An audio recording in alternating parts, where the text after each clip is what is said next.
بسم اللہ الرحمن الرحیم۔ السلام علیکم۔ دعوت اسلام کے تمام معززین ساتھیوں کو محمد منیر کی طرفوں السلام علیکم۔ دوستو آج ہم بات کریں گے حضرت زلیخا رحمۃ اللہ علیہ، وہ خوش نصیب خاتون ہیں جنہیں اللہ پاک کے پیارے نبی حضرت یوسف علیہ السلام کی زوجہ ہونے کا شرف حاصل ہوا۔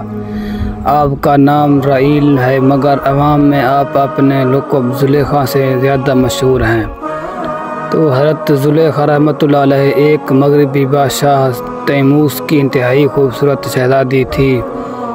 9 برس کی عمر میں آپ نے خواب میں پہلی بار حضرت یوسف علیہ السلام کا دیدار کیا تو اسی وقت ان کی دیوانی ہو گئی۔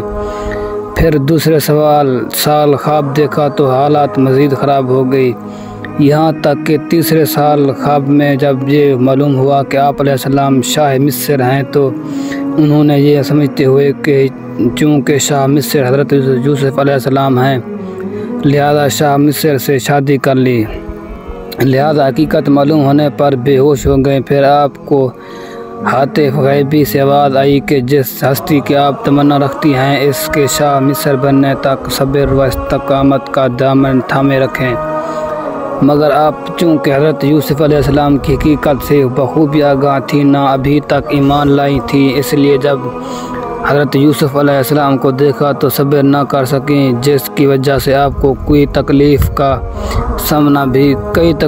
سامنا بھی کرنا پڑا، یہاں تک کہ امام غزالی رحمۃ اللہ علیہ کے بقول انہوں نے حضرت یوسف علیہ السلام کی محبت میں اپنا حسن اور مال و دولت قربان کر دیا۔ 70 اونٹوں کے بوجھ کے برابر جوہر اور موتی نثار کر دیے۔ جب بھی کوئی یہ کہتا کہ میں نے یوسف کو دیکھا ہے تو وہ اسے بیش قیمت ہار دے دیتی، یہاں تک کہ کچھ بھی باقی نہ رہا۔ مگر بعد میں جب ایمان لے آئیں اور حضرت یوسف علیہ السلام کی زوجیت میں داخل ہوئیں تو سوائے عبادت و ریاضت اور توجہ الہی اللہ کے کام نہ رہا۔ اگر حضرت یوسف علیہ السلام دن کو اپنے پاس بلاتے تو کہتے رات کو آؤں گی، اور رات کو بلاتے تو دن کا وعدہ کرتی۔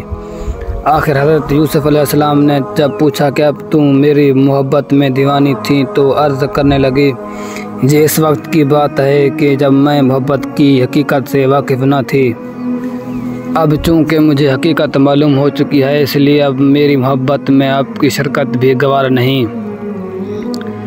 اس پر جب حضرت یوسف علیہ السلام نے فرمایا کہ مجھے اللہ پاک نے اس بات کا حکم فرمایا ہے اور یہ بھی بتایا ہے کہ آپ کے بطن سے اللہ پاک 2 بیٹے پیدا کرے گا جو دونوں نبی ہوں گے، تو حضرت زلیخا رحمۃ اللہ علیہ نے اللہ پاک کے حکم و حکمت کی بنیاد پر سر جھکا دیا۔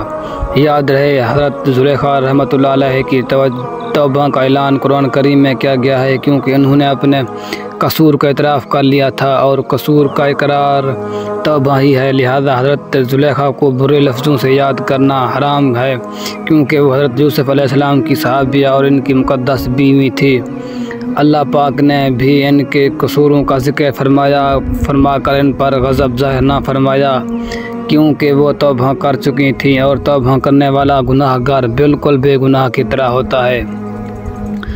نیز اپنے مجازی عشق کے لیے معاذ اللہ یوسف علیہ السلام اور زلیخا قصے کو دلیل بنانا سخت جہالت و حرام ہے، کیونکہ عشق صرف زلیخا ہی کی طرف سے تھا، حضرت یوسف علیہ السلام کا دامن اس سے پاک تھا، لہذا حضرت زلیخا رحمۃ اللہ علیہ کا ذکر ہرگز ہے ادبی سے نہ کیا جائے بلکہ ہر حال میں احترام کا خیال رکھا جائے۔ بہت سے بے باک لوگ حضرت یوسف علیہ السلام اور زلیخا کے واقعے کو بڑھا چڑھا کر بیان کرتے ہیں اور معاذ اللہ کی شان میں بہت سی بے ادابیاں کرتے ہیں، ایسے لوگوں کو فوراً سچی توبہ کر لینی چاہیے ورنہ بربادی یقینی ہے۔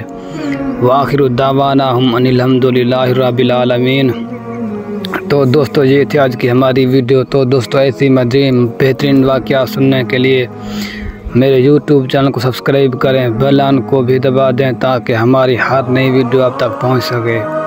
وآخر دعوانا الحمد للہ رب العالمین۔ آمین آمین ثم آمین یا رب العالمین۔